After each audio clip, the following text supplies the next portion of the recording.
இங்க ஒரு சயின்டிஸ்ட் வேற கிரகத்துல இருக்க ஏலியன்ஸ் கூட பேசுறதுக்காக ஒரு கம்ப்யூட்டரை டிசைன் பண்றாரு. இப்ப இந்த கம்ப்யூட்டரை வச்சு அவங்களுக்கு சிக்னல் கொடுத்து பாக்குறாரு. ஆனா எந்த ரிப்ளையும் வரல. ஒரு நாள் பிரெக்னண்டா இருக்கிற ஒரு வைஃப் கூட கார்ல போயிட்டு இருக்கிறப்ப இவருக்கு வித்தியாசமான சிக்னல் கிடைக்குது. என்னன்னு பார்த்தா ஒரு ஸ்பேஸ் ஷிப் இவரோட காருக்கு மேல பறந்து போய்கிட்டு இருக்கு. இப்ப அவர் அதை பார்த்துக்கிட்டே வண்டி ஓட்டுறப்ப கார் ஆக்சிடென்ட் ஆகி இந்த சயின்டிஸ்ட் இறந்து போயிடுறாரு. பிரெக்னண்டா இருக்க அவரோட வைஃப் மட்டும் உயிர் பொழைச்சிடுறாங்க. அவங்க வயிற்றுக்குள்ள இருக்கிற குழந்தைக்கு அடிபட்டதுனால அது மன வளர்ச்சி இல்லாம தான் இருக்கும்னு டாக்டர் சொல்லிடுறாங்க.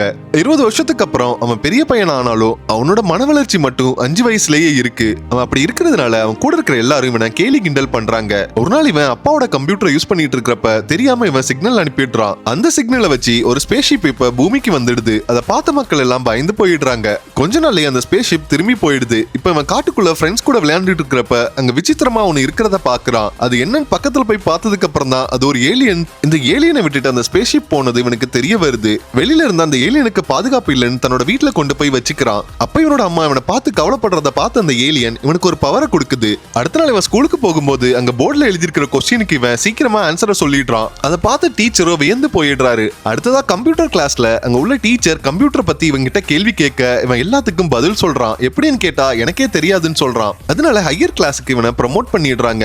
அடுத்தது அவன் ஸ்கூல் சீனியர் இவன்கிட்ட வம்பிழுக்கிறதுக்காகவே இவனை பாஸ்கெட் பால் மேட்ச் விளையாட கூப்பிடுறான். இப்ப இவனும் இவனோட குட்டி ஃப்ரெண்ட்ஸும் சேர்ந்து விளையாட ஒத்துக்கிறாங்க. இப்ப இவங்க விளையாண்டுட்டு இருக்கிறப்ப அந்த ஏலியன் இவங்களுக்கு பவரை கொடுத்து இவங்களை அந்த மேட்ச்ல ஜெயிக்க வைக்குது. அதே நேரம் கிட்ட ஏலியன் இருக்கிறது தெரிஞ்ச கவர்மெண்ட் இவன் வீட்டை சுத்தி வளைச்சிடுறாங்க. இப்ப அந்த கம்ப்யூட்டர் மூலமா அந்த ஸ்பேஸ் ஷிப் திரும்பி பூமிக்கு வரத தெரிஞ்சுக்கிட்ட இவன் அவங்க கிட்ட இருந்து அந்த ஏலியனை காப்பாத்தி அந்த ஸ்பேஸ் ஷிப்ல ஏத்தி விடுறான். அந்த ஏலியன் பூமியை விட்டு போனாலும் அது கொடுத்த பவர் இவனுக்குள்ளே இருந்துடுது. உண்மையா ஏலியன்ஸ்னு ஒண்ணு இருக்கா இல்லையா கமெண்ட்ல சொல்லுங்க.